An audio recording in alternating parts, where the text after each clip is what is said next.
ইয়া কি বিচ্ছিরি লাগছে বড় ভাইয়াকে।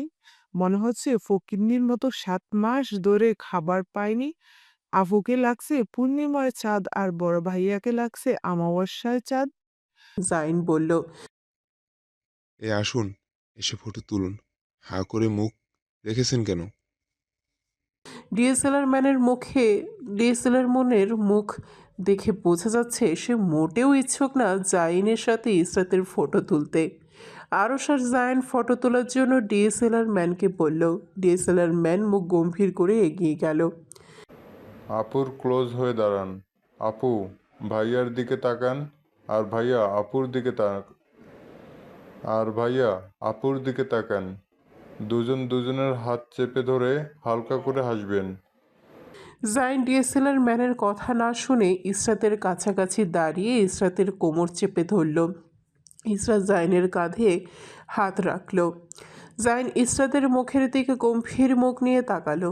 তার আর ইসরাত হালকা হাসি দিয়ে ক্যামেরার দিকে তাকালো। কাপল ফটো তোলার পর ইরহাম আর সৌরভীকে ইসরাতের পাশে গিয়ে দাঁড়ানোর জন্য বলল। দুজন নির্দিষ্ট দূরত্ব নিয়ে হাত চেপে দাঁড়ালো। হঠাৎ পেছন থেকে ইনায়ের কথা বলার শব্দ শোনা গেল। জায়ন ইনায়াকে দেখে মুখ গম্ভীর বানিয়ে ফেলল। ইনায়া সবার সাথে কৌশল বিনিময় করার পর জিজ্ঞেস করলেন আজ ডেলার গায়ে হলুদ অনুষ্ঠান করা হচ্ছে না। ইনায়া বলল হলুদ অনুষ্ঠান শেষ করে সে এখানে এসেছে। ডিএসএলআর ম্যান ইনায়াকে ডেকে দিয়ে নিয়ে বলল। ইনায়াকে ব্রাইড আর গ্রুমের একপাশে দাঁড় করিয়ে দিয়ে আরুষকে বলল আসার জন্য। আরুষ না করে দিল। তাই জায়ানকে নিয়ে আসলো ডিএসএলআর ম্যান। 3 কাপলকে দাঁড় করিয়ে গ্রুপ ফটো তুলল। জাইনকে হাসার জন্য বলা হলে সেই মুখ আরও গম্ভীর বানিয়ে ফেলল। আরুষের হঠাৎ করে ফোন আসায় সে কল ধরে কথা বলতে বলতে নিচতলায় গেল। ছাদে মানুষের কথা বলার শব্দে ফোনের ওপাশ থেকে বলা কথা শোনা যাচ্ছিল না। আপনি চলে এসছেন মিস রুবা?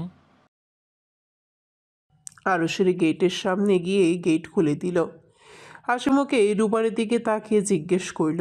এসছেন মিস রুবা? মিস রুবা, এত লেট করলেন। অলমোস্ট রাত 11টা, এখনো শেষ হয়নি। চলুন, উপরে ছাদে চলুন। রুবাকে নিয়ে ছাদে আসলো আরশ। সবার সাথে পরিচয় করিয়ে দিল তাদের অফিসের একজন কর্মচারী। মেহেরুন্নেসা তীক্ষ্ণ দৃষ্টিতে রুবার দিকে তাকিয়ে রইলেন। রুবা আর আরশকে নিয়ে জাইন আর ইসরাতের পাশে বসিয়ে দিল ডিএসএলআর ম্যান। আর নুসরাত আর আহান বসলো ইসরাতের পায়ের পাশে। সৌরভী, ইরহাম আর মোমো সাদিয়া ব্রাইড গ্রুমের পেছনে গিয়ে দাঁড়ালো। আরিশা বসলো আরশ আর রুবার সামনে, আর অনিকা বসলো আহান আর নুসরাতের পাশে। একে একে সবাই ফটো তুলল ইসরাত আর জাইনের সাথে। ইনায়েত চুপ মেরে একপাশে বসে রইল। ফ্যামিলি ফটো তোলার জন্য সবাই এগিয়ে আসলো। মেহেরুন্নেসা মাঝে বসলেন। ওনার এক পাশে নাসির সাহেব আর নাজমিন বেগম, তাদের কোলে আহান, অন্য পাশে হেলাল সাহেব আর লিপি বেগম।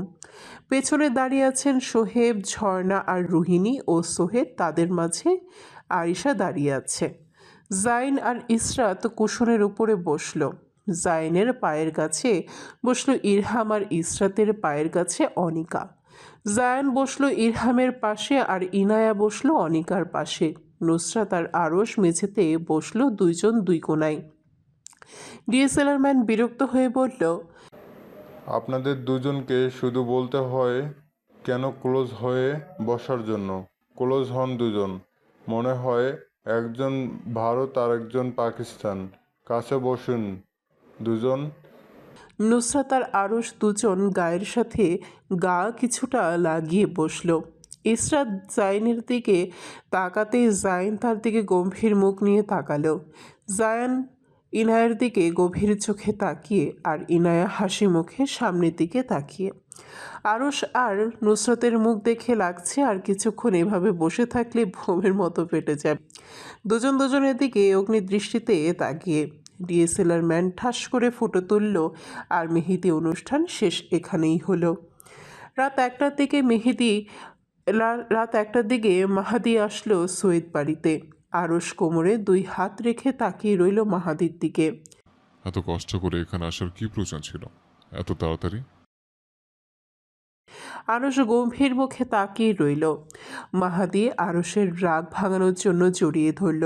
হঠাৎ জড়িয়ে ধরায় আরশ ব্যালেন্স হারিয়ে মেঝেতে পড়ে গেল, সাথে করে মাহাদিকে নিয়েই পড়ল। নুসরাত আর মোমো ছাদ থেকে দোতলায় ফিরছিল, কারণ নাজমিন বেগম নুসরাতকে ডেকে পাঠিয়েছেন।